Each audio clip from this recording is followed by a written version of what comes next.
এই জাহালিয়াত ধর্ম ইসলাম না। উগ্র সব ধর্মের মধ্যে আছে, আমাদের মুসলমানদের মধ্যে যেরকম আছে হিন্দুদের মধ্যে আছে কিনা, বৌদ্ধদের মধ্যে আছে, যারা বলে জীব হত্যা মহাপাপ। আমরা দেখেছি সেই রোহিঙ্গাদেরকে তারা জবাই করে করে হত্যা করছে, ঠিক কিনা? মুরগি জবাই করে না, কিন্তু মানুষ জবাই করে দেয়, আছে কিনা?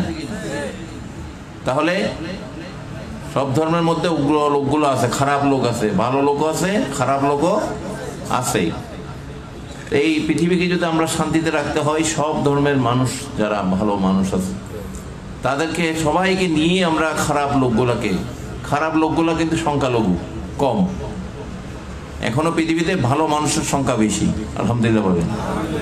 যদিও বা আখিরাত জামান, আমরা পৃথিবীর শেষ সময়ের দিকে চলে যাচ্ছি, শেষ সময়ের দিকে কিন্তু খারাপ লোক বাড়বে। আমরা চেষ্টা করব পৃথিবীকে ভালো রাখার জন্য, ঠিক কিনা? এই জন্য খারাপ লোকগুলার গুজবে কান দেওয়া যাবে না। তার কথায় যদি আমি তার দলে যোগ দিই, একজন মানুষের বাড়ি ভাঙতে যাই, আগুন লাগাইতে যাই, তাহলে তার দলে ভারী হয়ে যাবে, ঠিক কিনা? ইসলাম এটা কখনো অনুমোদন করে না। জাহেলিয়াতকে দাফন করার জন্য আল্লাহ রসুল 1400 বছর আগে দুনিয়াতে আসছেন। ইমাম মাহদী আলাইহিস সালাম আসবে আখিরের জামানে। ওই দাজ্জাল যারা এখন এগুলা করতেছে, তারা বড় দাজ্জালের জন্য জায়গা তৈরি করতেছে। তো ইমাম মাহদী আসলে ওনার দলে খুব অল্প সংখ্যক মানুষ থাকবে, যেহেতু খারাপ মানুষ দিন দিন বাড়বে।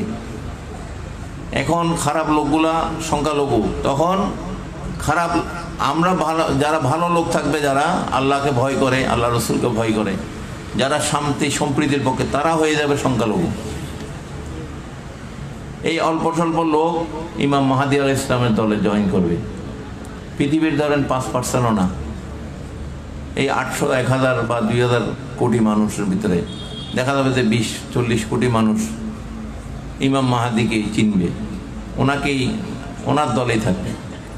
হযরত ঈসা আলাইহিস সালাম আসবে সেই সিরিয়ার জমিনে, একটা মসজিদে এসে উনি নিজেকে ঘোষণা দিবে ইমাম মাহদী আসার আগে। সুবহানাল্লাহ বলুন। এটা আল্লাহ রাসূল সাল্লাল্লাহু আলাইহি ওয়াসাল্লাম ভবিষ্যৎবাণী করে গেছে। আখির জামান, পৃথিবীর শেষ সময়ের কথা বলছে, পৃথিবী ধ্বংসের আগের ঘটনা।